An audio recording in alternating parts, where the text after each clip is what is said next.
Folks, it is that time again. It is time to talk mules. It is time to talk donkeys, and it's time to talk with the mule man himself, Steve Edwards.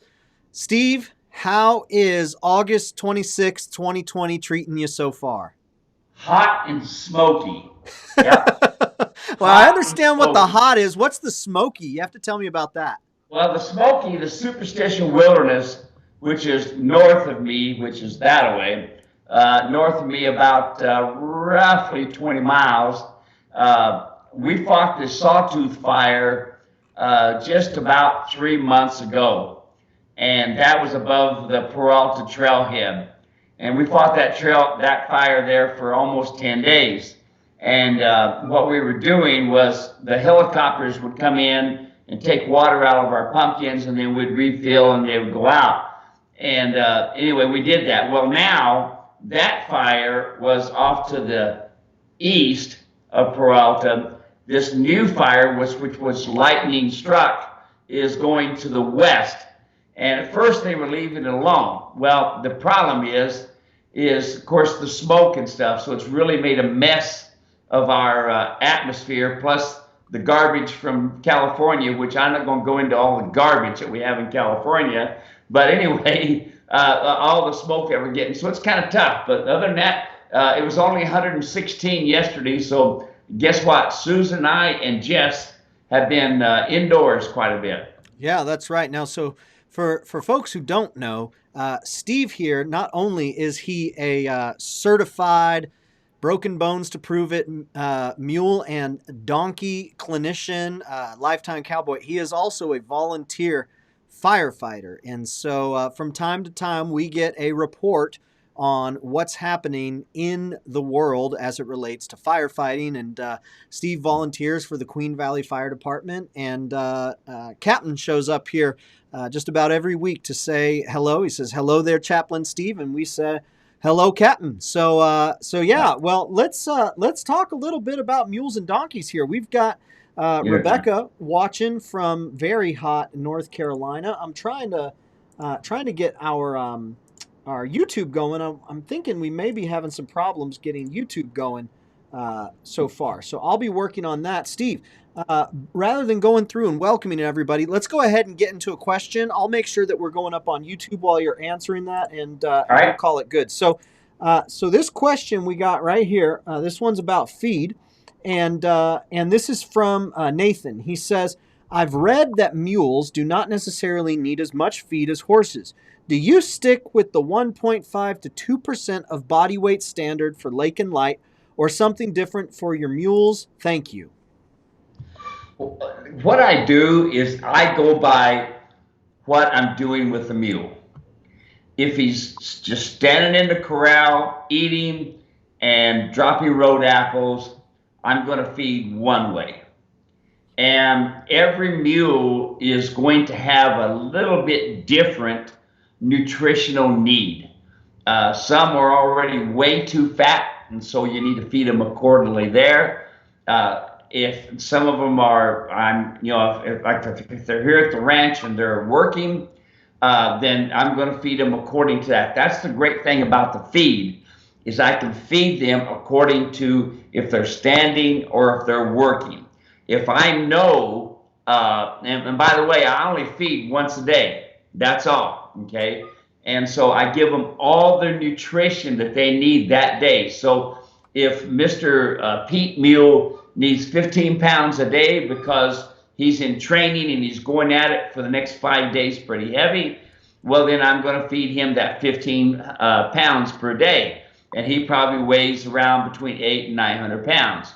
And then I'll have the Jeb Mule.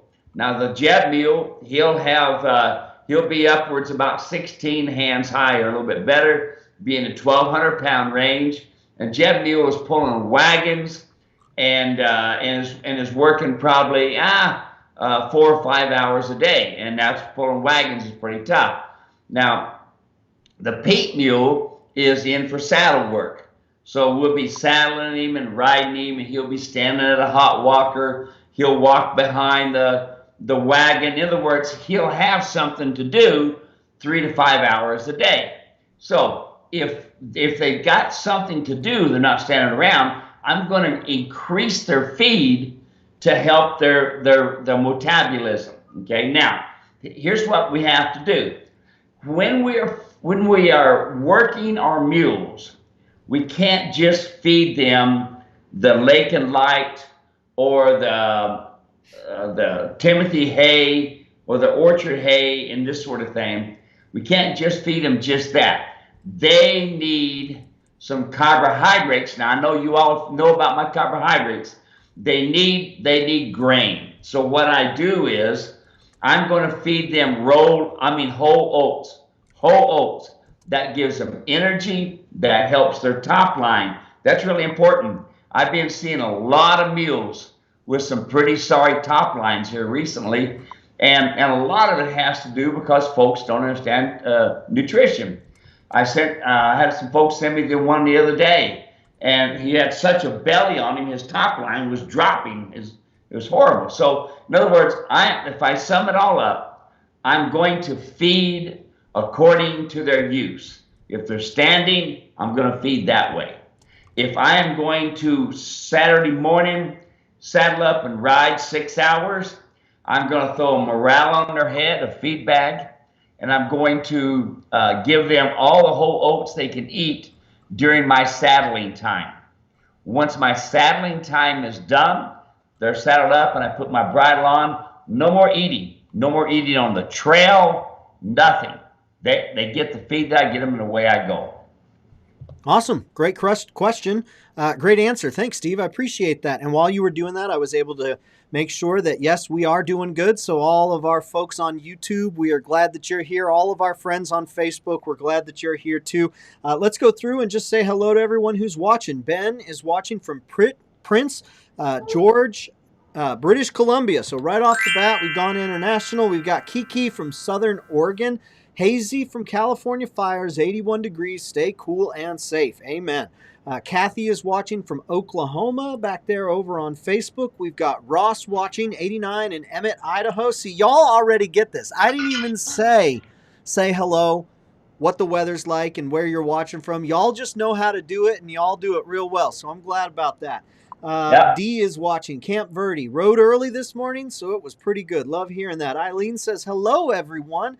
If y'all have not said hello to Eileen, make sure you say hello to her. She's been here with us, I think, since just about week 1. And if I'm not mistaken, I think that's one of the first times she ever connected with Queen Valley Mule Ranch. You can correct me if I'm wrong, Eileen. Maybe you heard of Steve, but really connected there. So say hello to Eileen. She says, miss seeing you all last week, doing farm chores, and will listen later. Hot and dry in Nebraska. Smokey and I are getting along much better these days. We sure do love to hear that. Love it. Linda is watching. She says, with you today from Michigan at 90 degrees. Linda, I have your question here that we'll be getting to shortly. Jana Griffin, 89 degrees from Wyoming. She says, hello. Lydia's watching from Ontario, Canada. We've gone international. Weather is perfect today. We'll take that any day that we can. Perfection. Terry's watching from Bellevue, Colorado, 82 degrees and smoky. We've got Kathleen, lovely in Central Square, New York, 64 degrees and partly cloudy. My electric bill loves days like this with the windows open. What's that, Steve? Central Square, she said? That's what she says, in Central Square, New York. Wow. How about that? Rip is watching from, well, let's see. I can't remember where Rip's from, but wherever it is, it's 104 degrees and smoky, he says. Rode my mule farther than should have yesterday. She seems very sore. Let's get to Rip's question here. What do you recommend to get her loosened back up?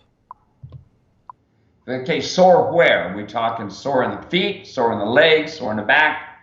You know, I mean, I'd be sore too if I was packing around in them mountains all day long, you know? Are there areas where you need to be paying more attention, where they're more prone to get sore if you're just riding? If you're just riding, are there areas where maybe they're going to be prone to get sore and you need to watch out for it? Well, no, I mean, you know, that globe area where Rip is, that's tough country. That's real tough country.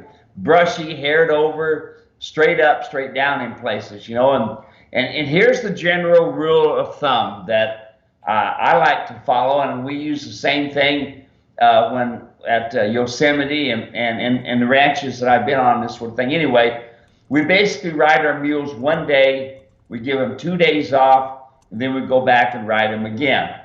And especially if we're talking hard days. Now I'm saying a 10, 12-hour day is pretty much a good average on these ranches.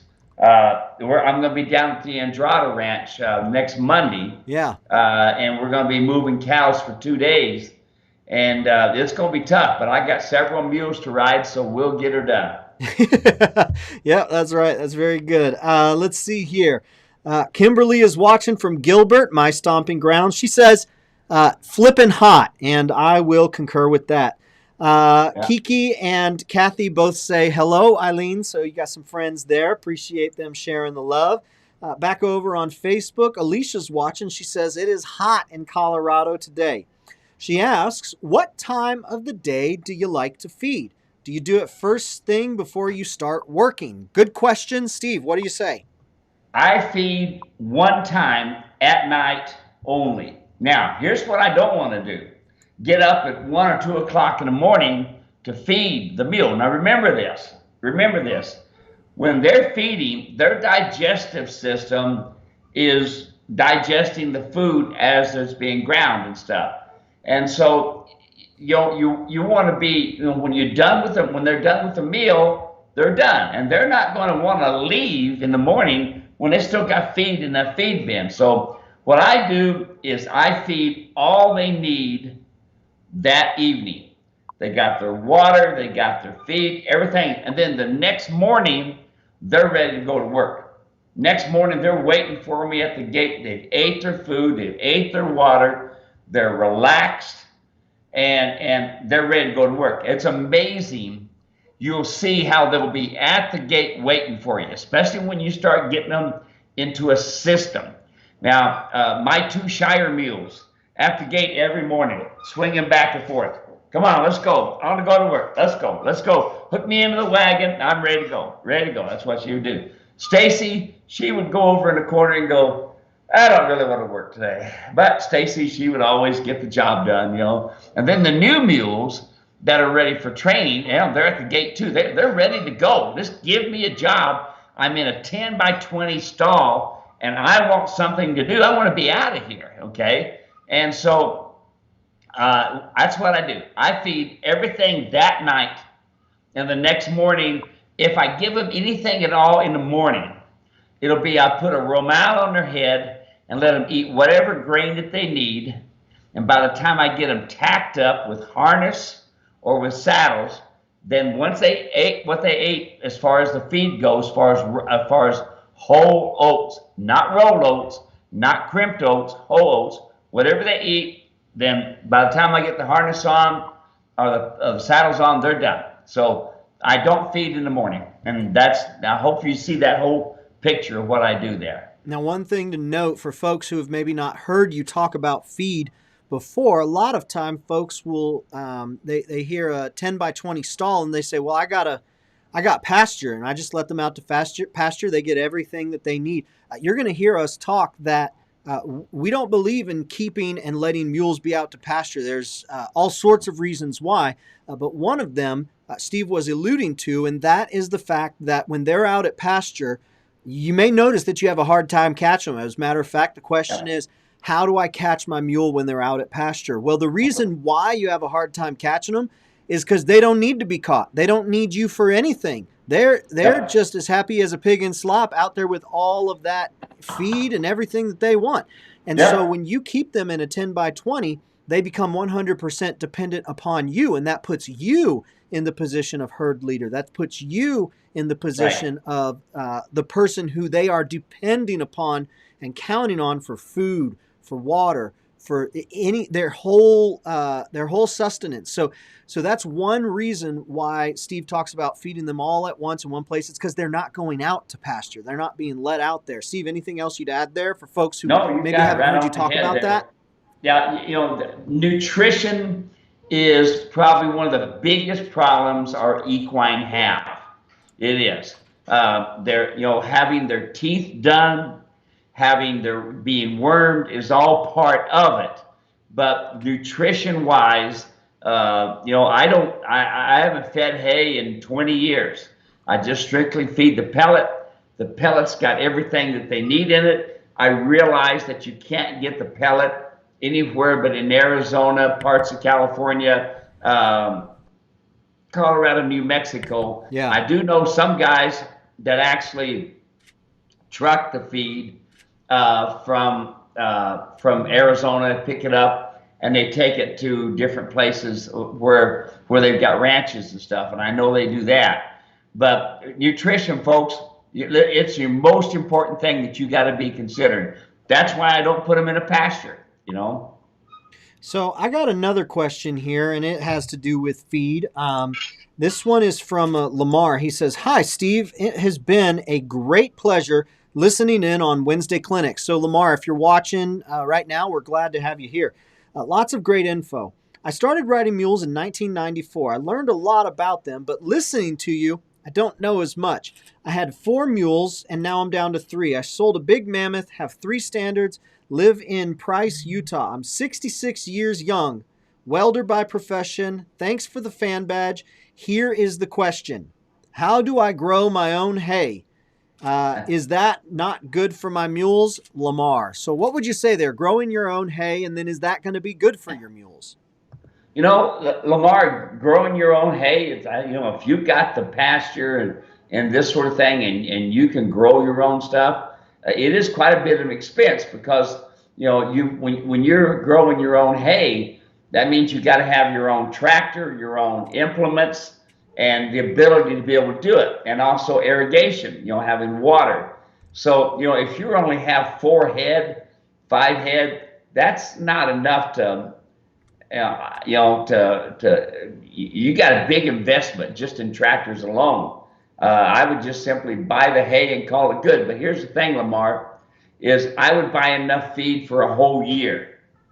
Just buy enough hay from one farmer, one field for a whole year. The good thing about that, folks, is when you buy that hay, you're buying the same hay. The problem with buying a bale at a time or 10 bales at a time, going down to the feed store, getting the 10 bales taken home, and then 10 days later or a month later, however long it takes to go through 10 bales. But anyway, that's okay. You're getting feed, but you're not getting the same type of hay. You got to remember, first cutting is really too rich. It's too tough on them kidneys. It's too tough on the fat pockets. It's too many carbohydrates. Your second cutting is usually pretty good. Again, folks, if we test our hay, and that's important, send your hay out and have it tested and know what's in it. The downside of the hay, you heard me talk about this, it's not just a matter of not having all the proper vitamins and minerals. The big thing is the rat parts and the snake parts and the bird poop causing salmonella, and boom, that's where you have a lot of your colic problems. Yeah, and we do not want that. So good question, Lamar. Thanks for that. Buck is watching from Devore, California. David Pengelly is here. David, how is it going? Good to have you here, my friend. Rob is watching. David, coffee. That's the coffee. We've got the I've used the coffee. I've been doing cold brew because it is so hot here, David. Really appreciate it. We've got Rob watching from Carlton, Washington. Hey, get this, Steve. Right in a row, we've got Trace. Glad you're okay with fires around. Hello from Queensland, Australia. Beautiful day here. So Trace is watching from Australia. Right after that, we've got Di Scholl. Morning from Queensland, sunny and cool. We've gone international again. We've got Ann watching from St. George, Utah. We've got Kathy north of Syracuse. Yolanda, hello from the Netherlands. All right, international again. Rip says his mule is sore in the shoulders. So we talked a little bit about that. Mule is sore in the shoulders. How do you get that mule loosened back up when they're sore in the shoulders? Okay, so my next thought then, sore in the shoulders. So now, are you shoeing him all the way around or just the front end? That's one question. Number 2, sore in the shoulders. How many days have you been riding him? And that would be my next question. Very good. So, Rip, we'll look out for that. Kathy says it's real hot here. Jim's watching from Alabama. Oh, some good news here. Jim says the hurricane missed them. So we're glad to hear that. Very glad to hear that, Jim. Corey is watching. Hello. I am new to your site, but loving it. So much information and common sense. Corey, really appreciate you sharing that. You didn't have to. And so we appreciate that you took a minute to say something. And if there's anything we can do to help you, and if any other folks out there, maybe you haven't said hello yet, we'd love to hear you say hello, where you're watching from, and what the weather is like. If you haven't said hello yet, we'd love to know that you're here as well. So thank you, Corey. Rob is watching. He says, "Hi, Steve. I'm listening in from hot and humid Central Florida. My mule's feet are improving with the pine tar and Copper Talks. Thanks for the advice." So we like hearing that, making progress. That's what we're all about. Chris is watching. Chris says, "What does it take to get a mule to be easier to catch in the field? I catch him and work with them, and then it's over. He's young mule, and one of my first two. So I guess we're both new to this. Also has a kicking habit. Thanks." So talking a little bit about that Pasture. Steve, once they are out there, how do we catch them, and what do we do about the kicking? Well, we were just talking about that, Dave. Right. You know, we just had that conversation. You hear that, folks? That mule does not need you. Don't need you. He's got everything he needs out there. Why should you leave that tall grass, cool trees, and probably his other buddies? You know, you're not a herd leader. He's the herd leader. You wouldn't want to leave tall grass, cool trees, hanging out with your buddies and all the food you could eat. Why? I wouldn't want to leave that. Here's what you do. You put him in a 20 by 20 stall, and he stays there. They don't need to be out there, folks. Here, did you just hear what the guy had to say? How do I catch him? Yeah, I hear you. You know, you catch him, and then you keep him in a 20 by 20 stall, and there's where he stays. All right?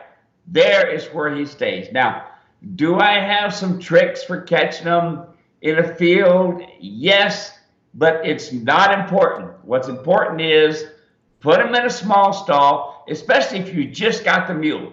Hey, Dave, I was just talking to one of my clients up around Massachusetts, all right?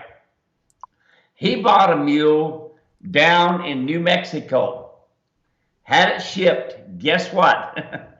Yeah, just like most of mail-order mules, he's got problems. A lot of problems, you know. And of course, I'm not going to go into it, but here's the biggest thing he did is he didn't take and put the mule in a 20 by 20 stall. He just turned him loose. So now he can't catch him. There you are, folks. That's what you got to do.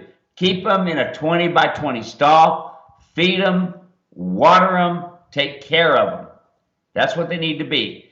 That's what you got to have. That is so extremely important, you can't believe it. And all the years of training my mules and this sort of thing, my own personal mules for 25 years was in a 20 by 20 stall. That's it. And they worked, and they loved it. They didn't know no better. But you put them out there in smorgasbord land, and you're done. What about the kicking? When you got some kicking problems, how do you address that? Kicking when? All right. I was just talking with a guy the other day who's trying to mule out the first time. He says, now here it is. This right here, Dave, happens all the time. People make this mistake with mules, with horses, with donkeys. They make this mistake. Yeah. He goes walking up to the gate. Here's the gate. All right. And here's the pasture out there. Mm-hmm. He walks up to the gate, takes the halter off, and the mule's thinking, oh boy, I'm free. And when he runs out, he kicks out. And he kicked the guy. You know? Here's the thing, folks. All right, let me give you this picture. This is what I want you to practice at home. You leave first, herd leader. The mule leaves second, herd. Herd leader leaves first, herd leaves second. Now, I don't know that we've really talked much about this, Dave, but here it comes. All right. I go through a gate. I go into his corral, his 20 by 20 stall. I open the gate. I go through first. Not him and I, but I go through first. I turn. I lead my mule through the gate. I turn the mule around, and we face the gate, the open gate. When I take him through the gate and I bring him around, I then push the gate open so that I can go through. I turn, I take loose the halter, I take my lead rope, especially on new mules who don't know this. I take my lead rope and I put it around the mule's neck and I hold on to it with my right hand when I take my left hand and my right hand and I take loose the halter. And I bump that lead rope telling him, I want you to stay right here with me.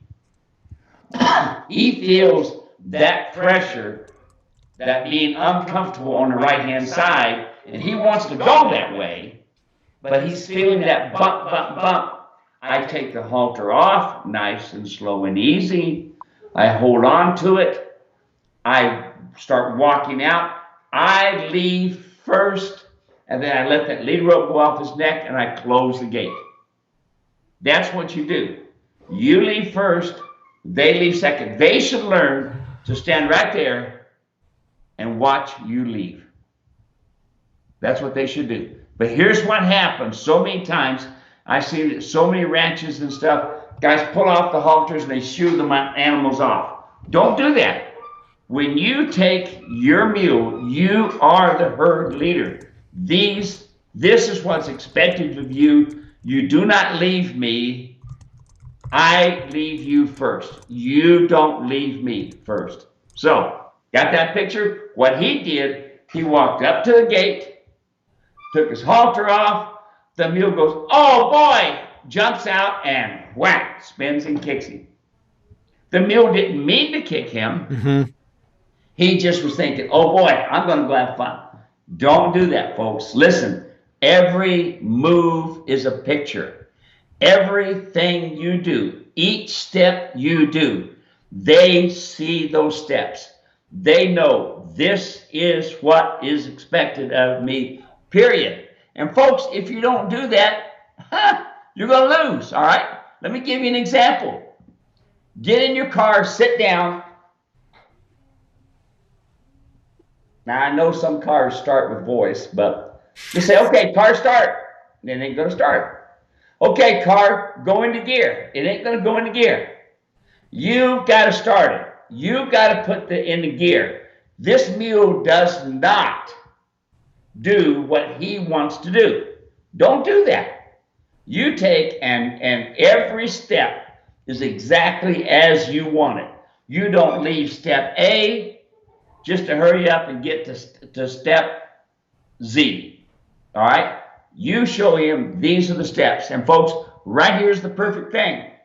Taking off the halter and putting the halter on is the biggest thing you can do to keep your mule and donkey understanding you are the herd leader. When you put a halter on, this is extremely important, Dave. Everything that hear this guy got kicked. All right? And a simple thing is pulling a halter off. No. Look, when you put a halter on, they drop their head, tip their nose to the left, and they put the halter on. When you take the halter off, same thing. You teach your mule, your donkey, drop the head, tip the nose to the left. How do we do that? We put our right hand, and we've got this on ear-shy mule, I think is one of them. Okay. That we teach the mule, put your hand on behind the ears, all right, on the neck. They can feel a fly. So you don't have to put any pressure. Just put your hand there, right on top of the neck. I want you all to do this.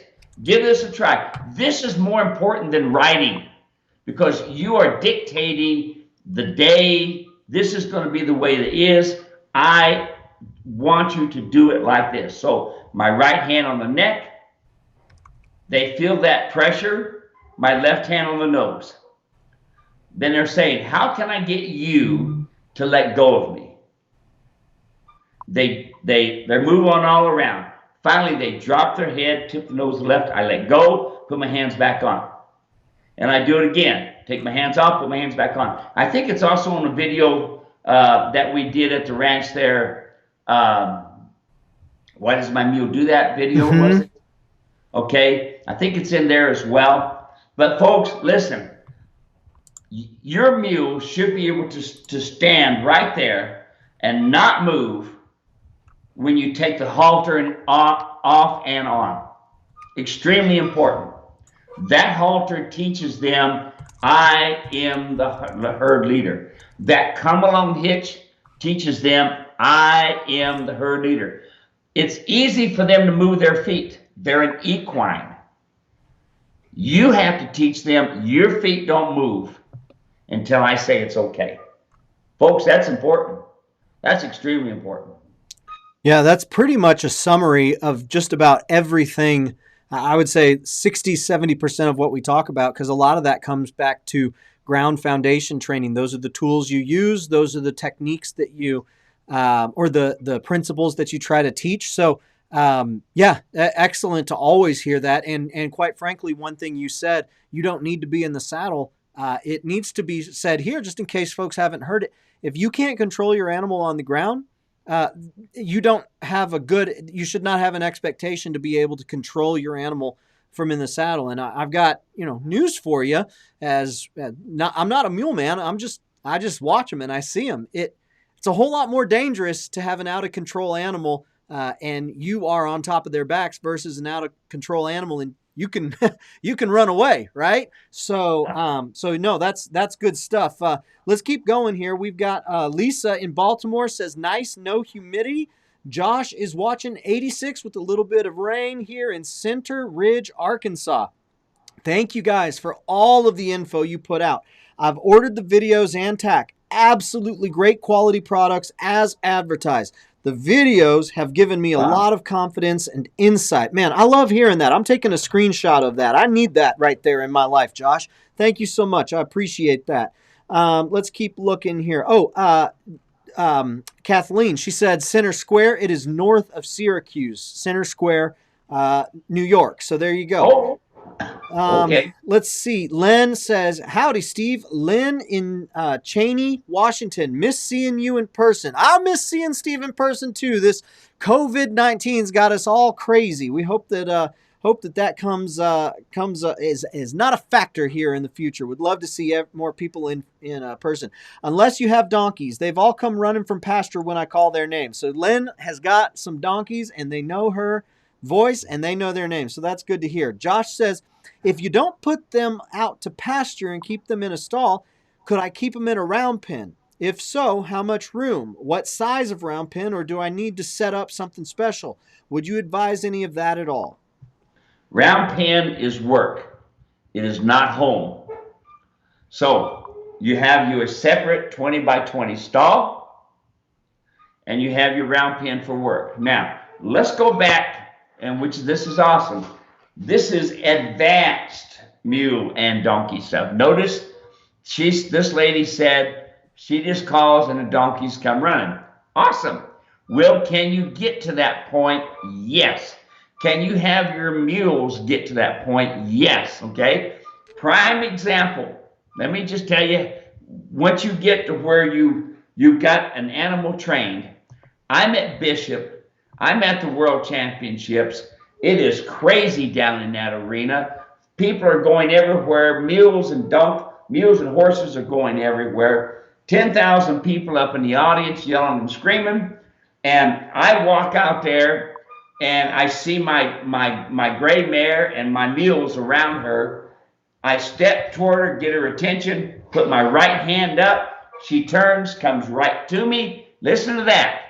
She comes right to me because of her training and all that craziness that's going on. She comes to me. I put her halter on. We lead them over to where we have our pack equipment. All the other mules and horses follow her because she is the herd leader, but she respects me as the herd leader. So she comes to me. I let her over. We start packing, and we pack 5 mules, saddle 3 horses, and going around a half-mile track for 5 minutes, 42 seconds. All right. We begin, you hear this? in a 20 by 20 stall. We begin to start teaching them, when I call you, you come running. And they'll do that. They'll do it. Some will do it supernaturally. Some of them you got to work at, and you got to use your round pin. That's where I use a round pin. When it's hard to catch, I'll use a 60-foot round pin to do my work in. But I never ever feed one, water one in the round pen. That's work. They need a home where they can rest and eat and this sort of thing. So they'll associate that. They'll associate round pin with work and my Yep. stall with comfort. Yep. Absolutely. Seen it time and time again. Here on my ranch, I've got a 50-foot round pin and I've got an 80-foot round pin. 60-foot is kind of my average to tell people to use. I did the 50 and the 80 because of the convenience of the area, okay?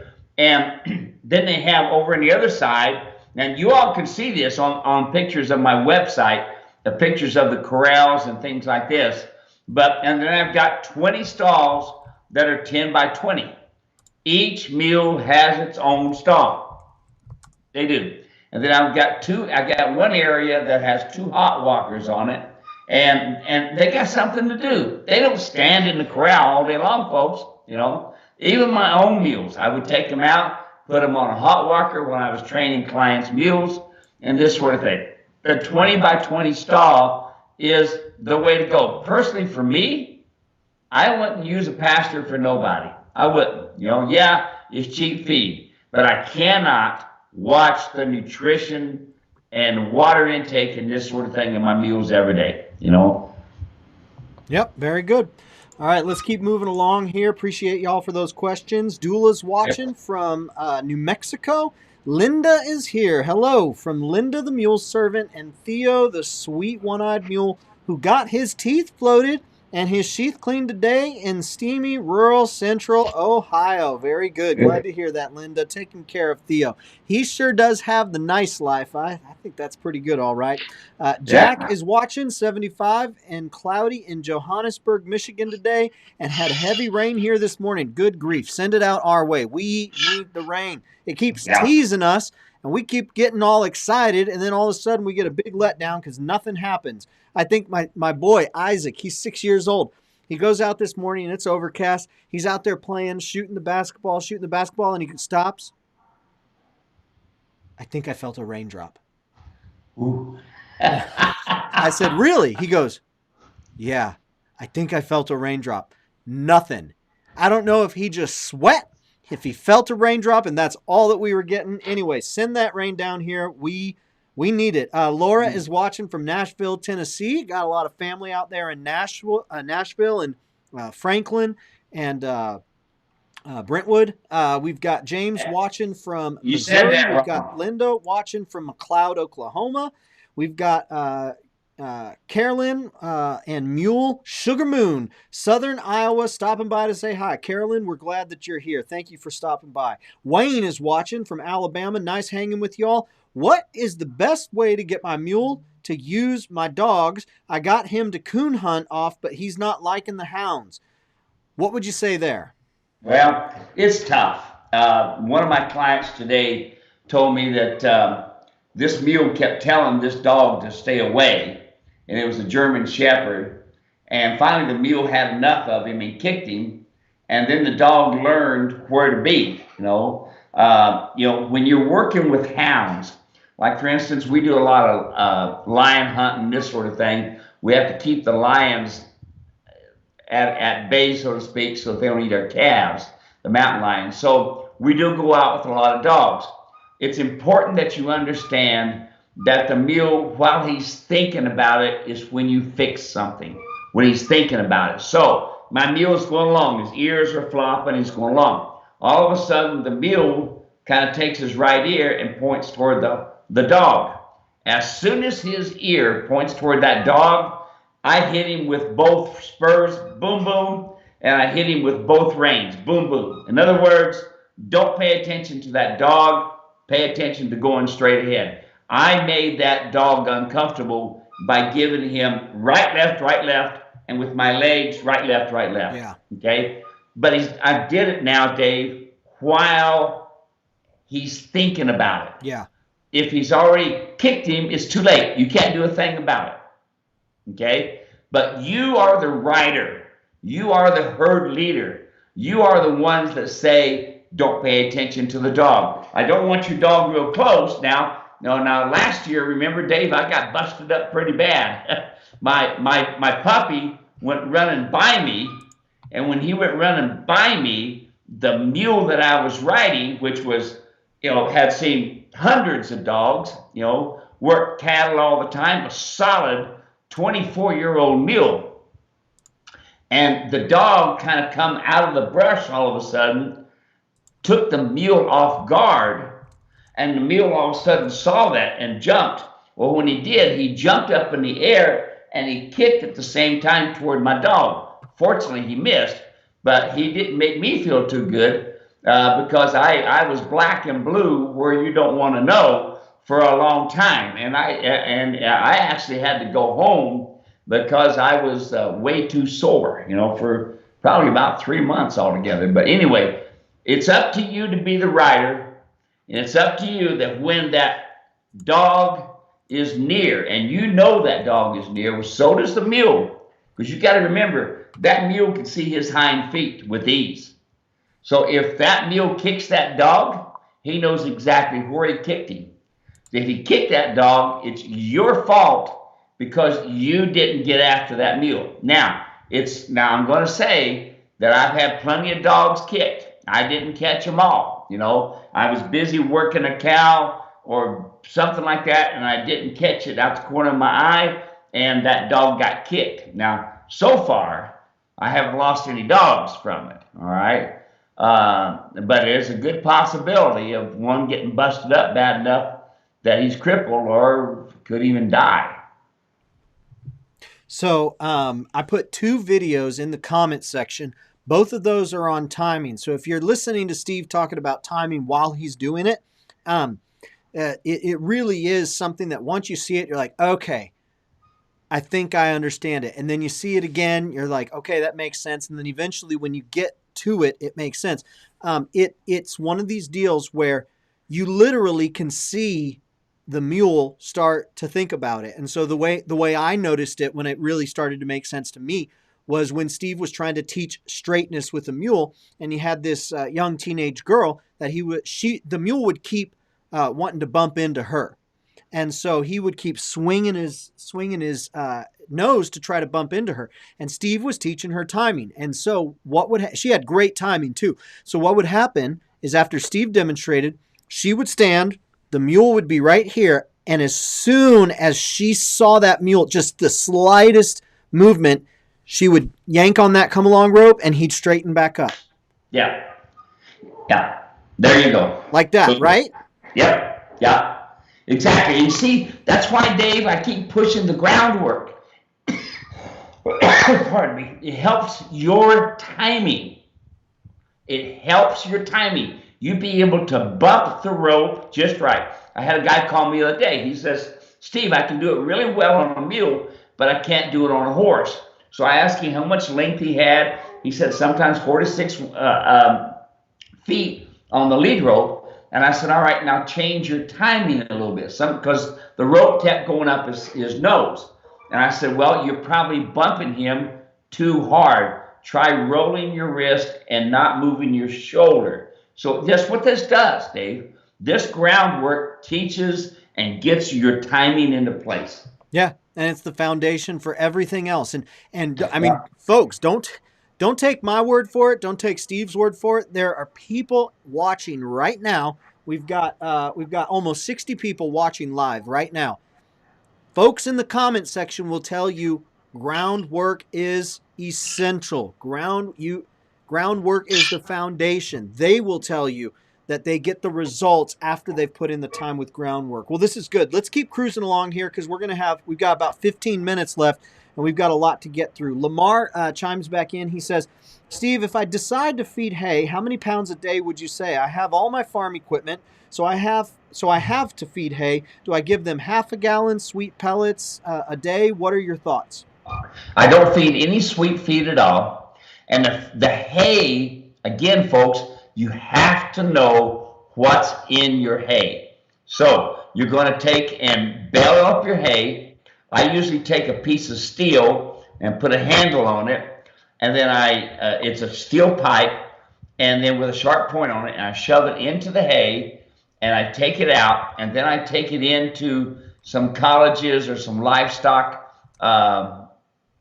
colleges that teaches this, and they can test the hay and tell you your vitamins and minerals, your selenium. They can tell you everything. So that's, if you can bale your own hay, you've got the equipment, good for you, go do it, But also remember, your first cuttings are the hardest on the animals. Them cuttings you want to go to your cattle, all right?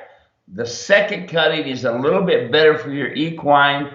And there again, just because it's hay, what's the vitamins and minerals in it? When you have it tested, test it for your selenium.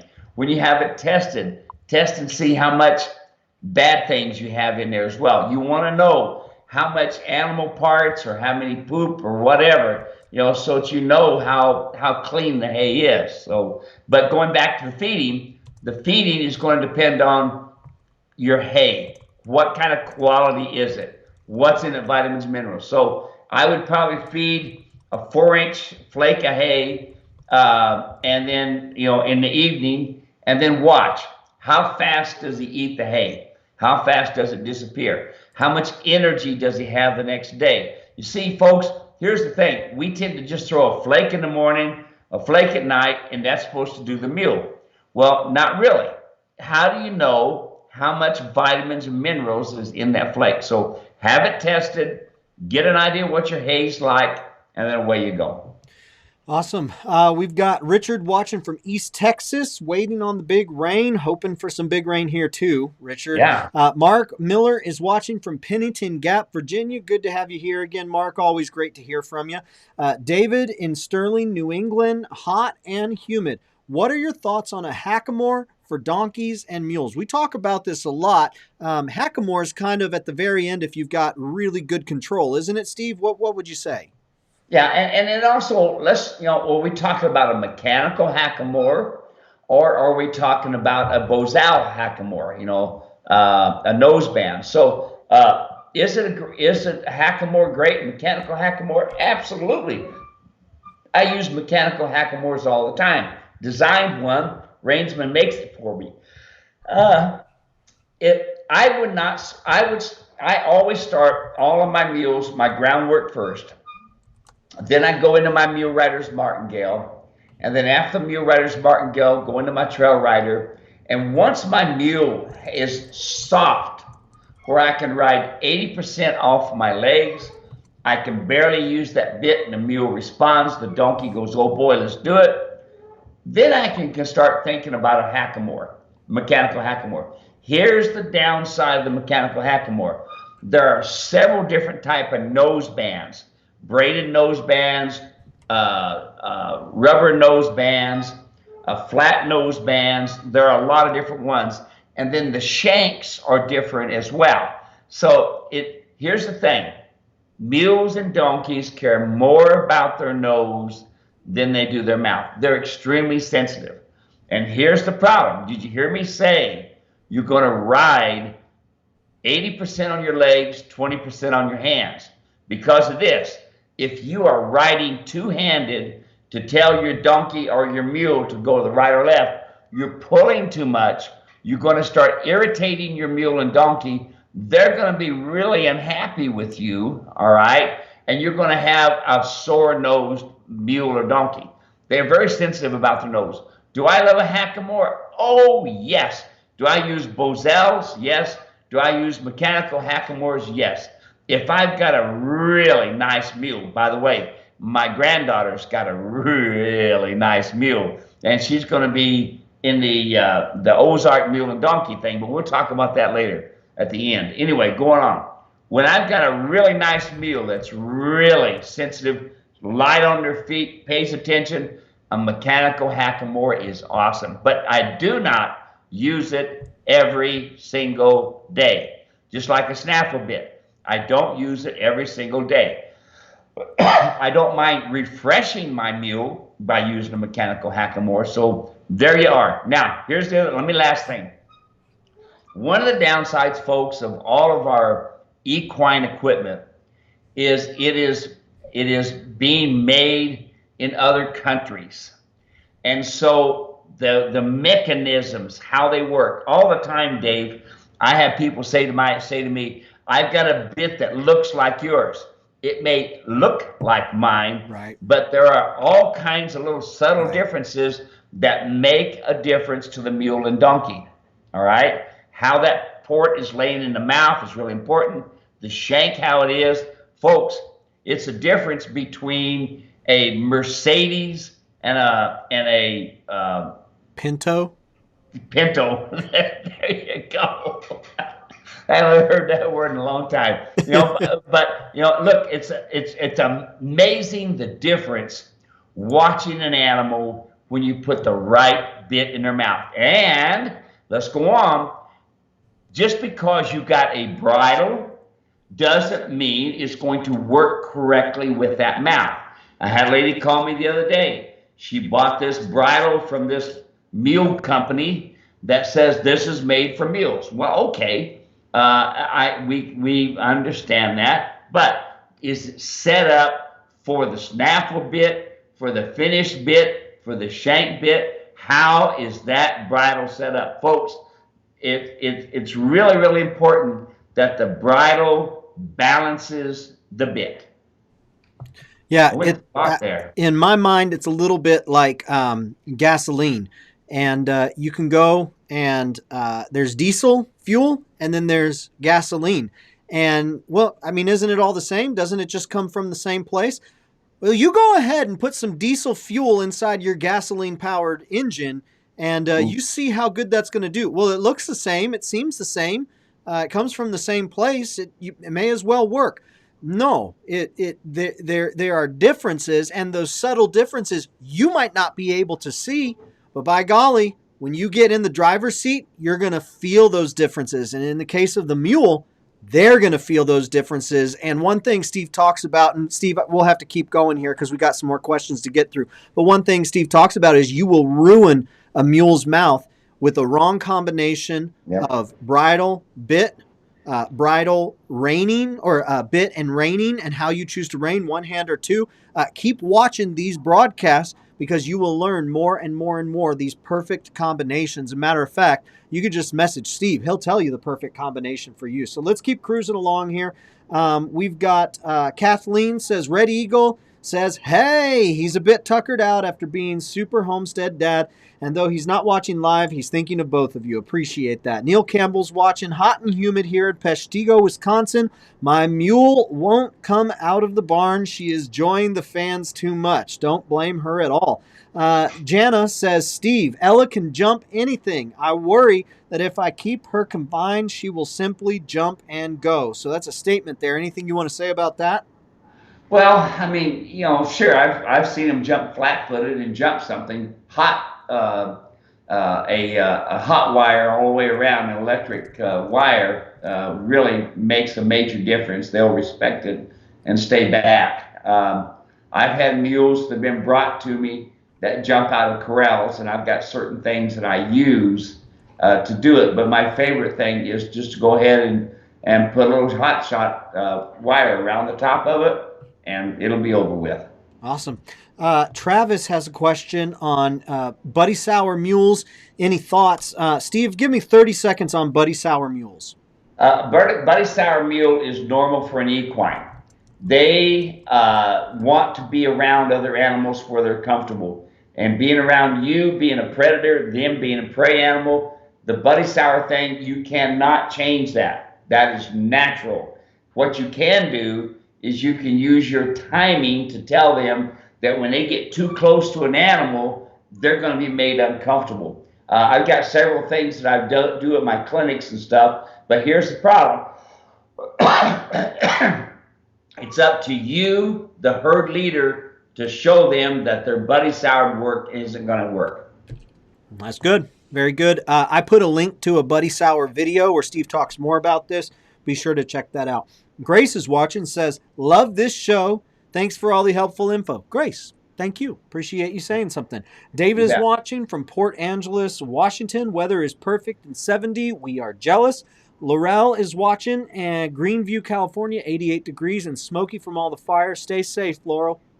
Yeah. Jay Bell is watching, says, late, joining from Kansas, question. I have one of your Trail Rider saddles, but after losing weight, it is now too large. Is there any way to adjust the seat, or should I sell and buy another one? Never had this question before. Congratulations on the weight loss. I hope you're doing well. I hope you're healthy. I hope you're reaching your goals. Steve, what do you have to say?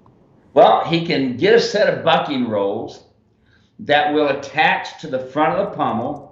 And let's just say you've got folks, let's just say you have a variety of riders in your family, or you want to have a variety of riders to come over and ride with you.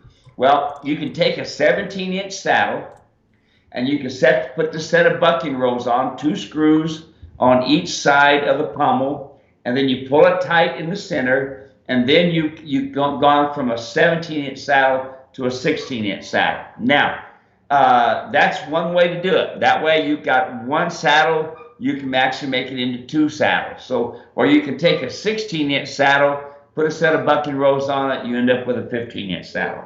Another follow-up question asking about zinc.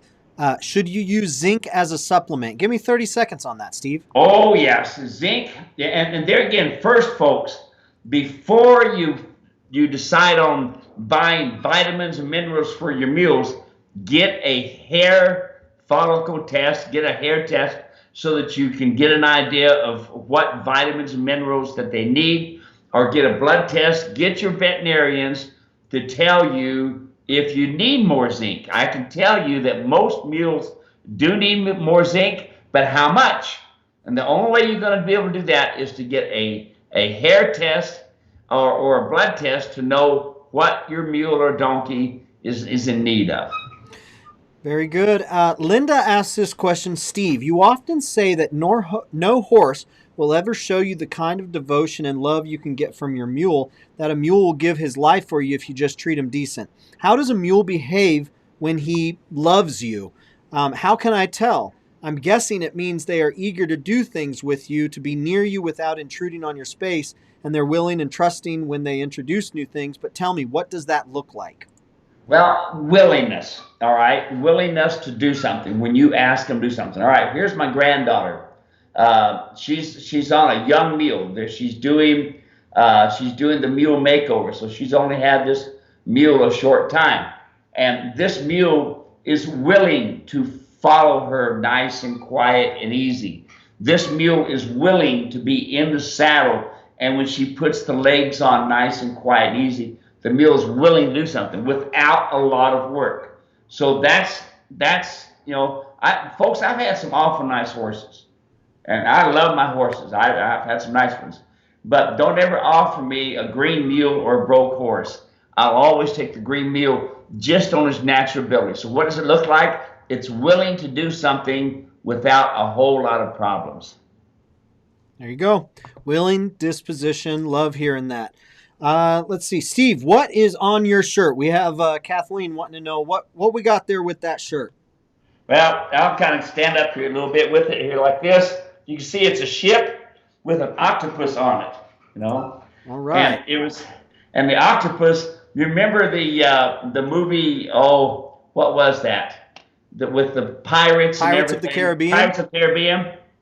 When the octopus come in and took over. Yeah. I went and watched that movie, and I really liked it, and somebody bought me the shirt.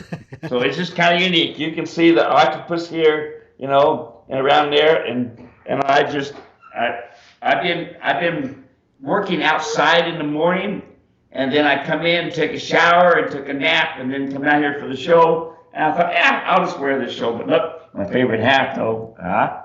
Yep, there you go. That's a true friend right there. Find out you like a movie, go and buy a shirt for you. That's pretty awesome. I'll tell you what, Steve. Folks, you won't be able to see it now, and if you don't know who the actor is, you won't know. But the character, what was his name? William, whoever Orlando, Will, yeah, Will, the main character, Will, Orlando Bloom. I got comments all the time because my hair was when that movie came out. My hair was the same length as his. I was trying to look like I was in my 20s, so I had facial hair right here, just like he did, and my face at the time kind of took the same shape, and so folks thought I looked like Will from Pirates of the Caribbean. So I played it up. I cannot confirm or deny if I went Halloween one year dressed as Will from Pirates of the Caribbean, but that's not why you guys are here to hear who I think other people thought I look like. Butch is watching from Kennewick, Washington. We've got Karen watching from Smoky, California. Smoke is lifting big, but not fast enough for me. Yeah, let's get that taken care of. Foster is watching. Love your show. Foster from Switzerland, Florida. I came close to hitting that glockenspiel, going international. Switzerland, Florida, we love you too. Laura's watching. Hi, Steve and Dave from Ontario. There we go, international. I joined late because I was working with my mule. Working with my mule. There we go. Okay, that's everything on Facebook. Let me take a look at YouTube. We've got Kimberly watching. We've got David Walls from Kentucky. Very hot and humid here this week. I got a question from Ruth. Ruth sent this in. She says, I have a question about purchasing a light mule saddle from you for my 7-year-old male. He drops slightly and gradually about an inch or inch and a half after the withers, but his back line comes to level smoothly about 12 inches to finish his body nice and straight. Will this cause issue with your ultralight saddle? I want him comfortable. He is a sweetheart. Thank you for advice in advance, Ruthie. Absolutely. So I've talked to Ruthie a couple times. She's going to send me a picture.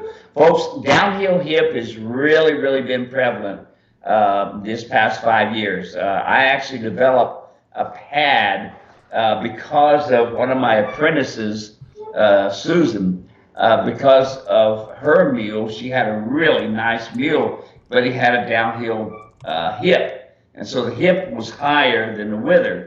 And it doesn't take much, folks, because mules are already V-shaped in the shoulders, so the saddle wants to go forward. So I developed a pad. We've been using them a lot. We've got a lot of people doing it. So, Ruthie, send me a picture, like we were talking about. Top of the ears, bottom of the shoes, of the feet, tip of the nose, to the end of the bottom, end of the rump, you know. Very good. And I'll be happy to help you out, you know. One of the things I've had comments on, Dave, this past couple of weeks is it's been hot, it's been sultry.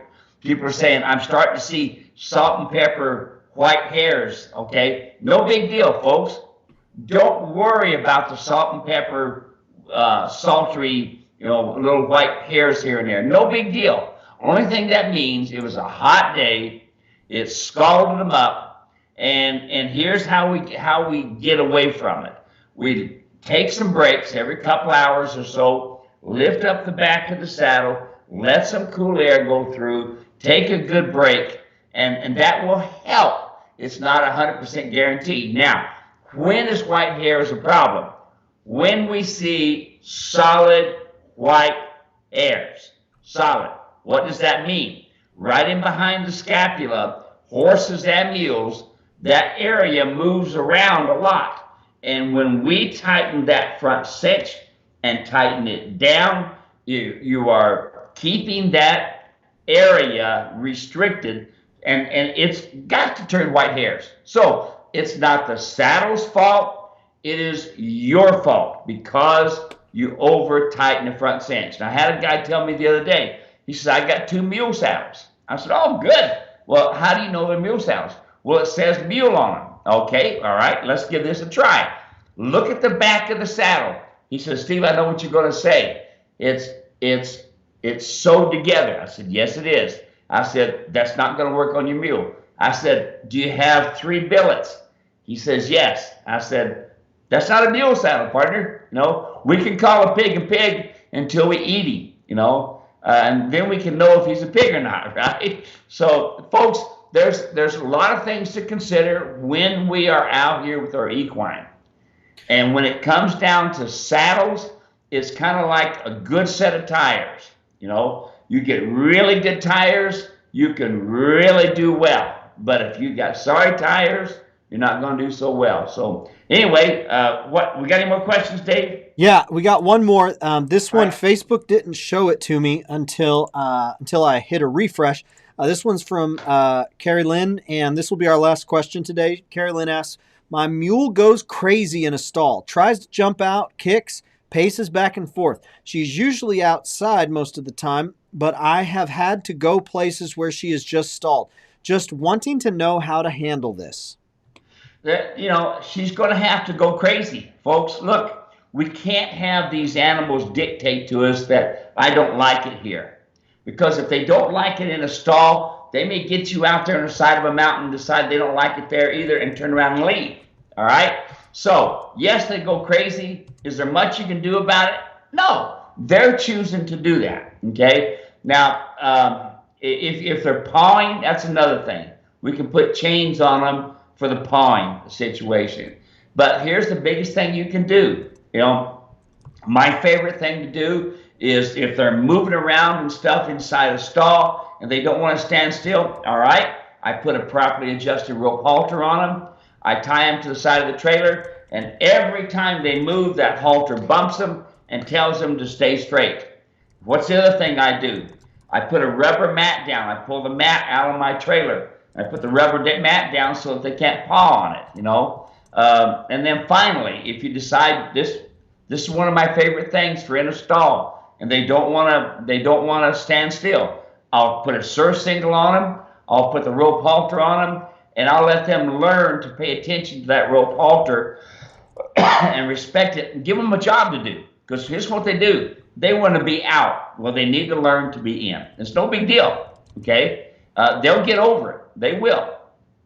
All right. That's it. Let's talk a little bit. Let's let the granddad talk a little bit about his granddaughter. What's going on? Reed. So we're going to have the show next Wednesday. And then Thursday, I'm climbing on an airplane. I'm flying into Springfield, Missouri. Ozark Mule Days is putting on, and those people that are putting on a program that is called the Mule Makeover. This is the first time, or maybe it's the second time, that they've ever invited, other than professional trainers and other horsemen, kids to do the makeover. So my granddaughter, Nat, she drawed a really nice little mule, and she's been sending me videos and stuff and talking about it's been good. So she's going to be in this makeover. I'm going to be there. I'm flying into Springfield, and I'm going to be there Friday, Saturday, leaving out Sunday. So I'm going there to watch her. So if any of you are there, and you see me, I'm going to be wearing this hat right here, okay? Mm-hmm. And if you see me, come on up, say hi, bump knuckles with me. I'm not going to shake your hand because that's kind of the thing of the past right now, isn't it? Will I be wearing a mask? Yeah, I'll use my mask that I use for the fire department, and that I will have, and I'll have that all the time with me, and go from there. So I'm looking forward to it. But hey, folks, come there, and if you see me, come on over, say hi. I'll be happy to visit with you. If you want to talk about mule training, I'll be happy to help you out. But I'm mainly there to see my granddaughter. So, there you go. But come on over and say hi to me anyway. There you go. I put links in the comment section on YouTube and Facebook with more information about that event, so you can go check it out. We are another week in the books. Folks, thanks for making this show possible. Steve and I, we just show up. Y'all are the ones that make this happen, and we are very grateful that you choose to spend some of your time with us on a Wednesday each week to talk mules and donkeys. And our hope is that you're able to take this information, go out, and get results. Make progress, get results, and experience some of the amazing joy that's just right there waiting for you with these animals. Continue to hang out with us on Wednesdays. Bring your questions, and we will continue to be grateful for the opportunity to help you out. Steve, until next week. Here we go. All right, take care. Take care, everybody. Bye-bye now.